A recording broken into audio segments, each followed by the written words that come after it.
You are warmly welcome to Beruti Counseling Service Center, where we touch lives, and we will continue to touch our lives. I am Esther Ruth Ibarwa. We welcome you to this discussion of building strong relationships, upholding God's ways.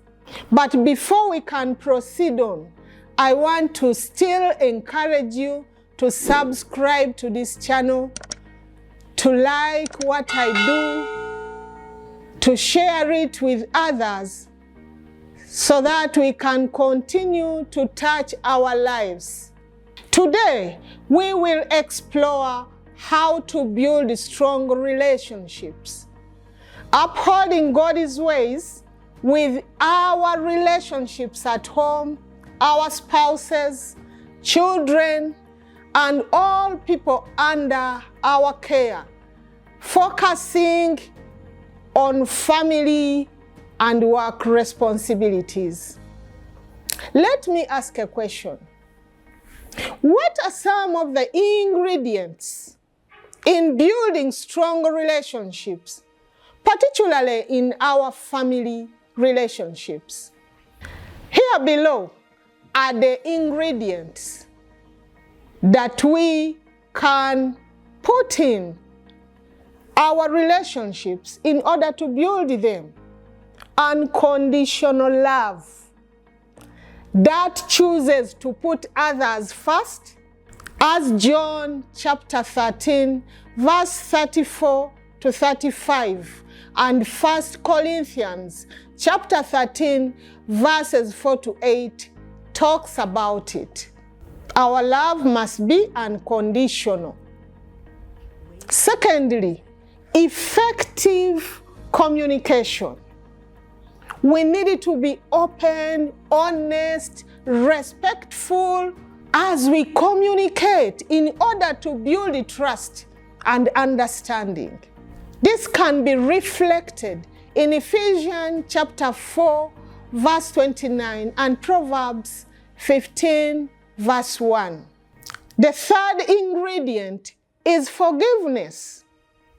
Choosing to forgive and letting go of all the grudges, just as God forgives us. We can read Colossians chapter 3, verse 13, and Ephesians 4, 32. Here comes another ingredient: respect. Everyone deserves respect. So we needed to show respect and honor to one another in our families, recognizing the value and the worth God has given us in each person of our family.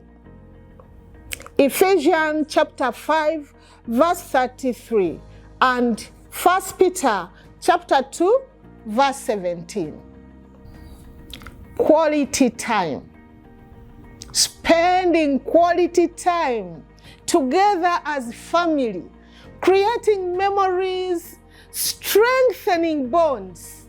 Deuteronomy chapter 6, verse 6 to 7, and Ecclesiastes chapter 3, verse 12 to 13.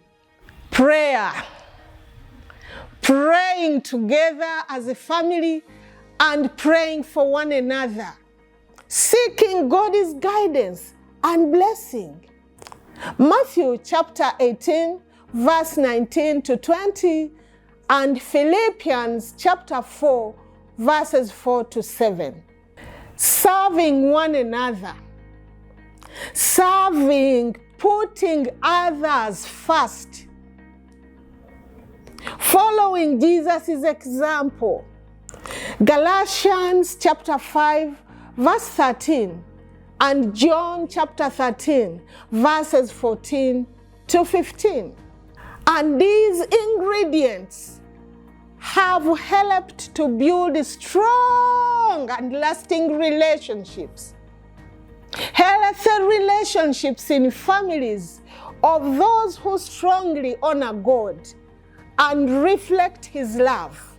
And if we are to build strong relationships, we need it to be firm and take on all the ingredients that we require to have in building our relationships.